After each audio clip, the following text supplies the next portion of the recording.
প্রধানমন্ত্রী শেখ হাসিনা বলেছেন, আগামী দিনের আধুনিক ও প্রযুক্তি নির্ভর বিশ্বের সাথে তাল মিলিয়ে চলতে শিশুদের দক্ষ করে গড়ে তোলা হচ্ছে। প্রাথমিক শিক্ষা পদক প্রদান এবং জাতীয় প্রাথমিক শিক্ষা সপ্তাহের উদ্বোধনী অনুষ্ঠানে একথা বলেন তিনি। সবার সম্মিলিত প্রচেষ্টায় দেশকে এগিয়ে নেওয়া হবে বলেও জানান প্রধানমন্ত্রী শেখ হাসিনা। পার্থ রহমানের প্রতিবেদন। রাজধানীর ওসমানী স্মৃতি মিলনায়তনে আয়োজন করা হয় প্রাথমিক শিক্ষা পদক প্রদান এবং জাতীয় প্রাথমিক শিক্ষা সপ্তাহ 2024-এর উদ্বোধনী অনুষ্ঠান। প্রাথমিক ও গণশিক্ষা মন্ত্রণালয় আয়োজিত এই অনুষ্ঠানে যোগ দেন প্রধানমন্ত্রী শেখ হাসিনা। অনুষ্ঠানে সৃজনশীলতা ও মেধাক্রমে সারা দেশ থেকে প্রতিযোগিতার মাধ্যমে বিজয়ী ক্ষুদে শিক্ষার্থী, সেরা শিক্ষাবিদ, প্রতিষ্ঠান ও কর্মকর্তাদের হাতে পদক তুলে দেন প্রধানমন্ত্রী শেখ হাসিনা। প্রধানমন্ত্রী দক্ষ ও জ্ঞানভিত্তিক সমাজ গঠনের উপর জোর দিয়ে বলেন, দেশকে দারিদ্র্যমুক্ত করতে নিরক্ষরমুক্ত সমাজ গঠন জরুরি। দারিদ্র্যমুক্ত বাংলাদেশ গড়ে তুলব, কিন্তু এই দারিদ্র্যমুক্ত করতে হলে এর মূল শক্তিটাই আসবে শিক্ষিত জনগোষ্ঠী।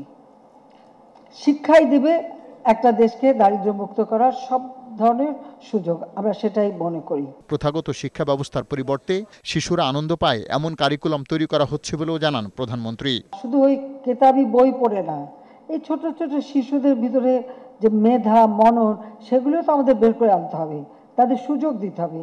তাদের ভিতরে যে একটা কিছু করার ক্ষমতা আছে, সেটা যাতে বিকশিত হতে পারে, সেই সুযোগটা সৃষ্টি করা দরকার।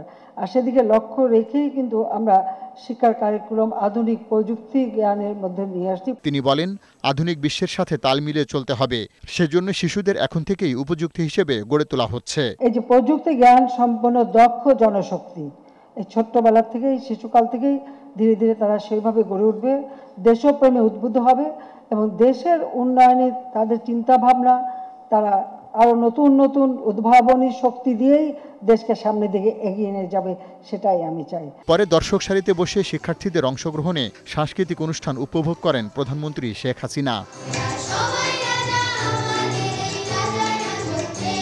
পার্থ রহমান, বৈশাখী সংবাদ, ঢাকা।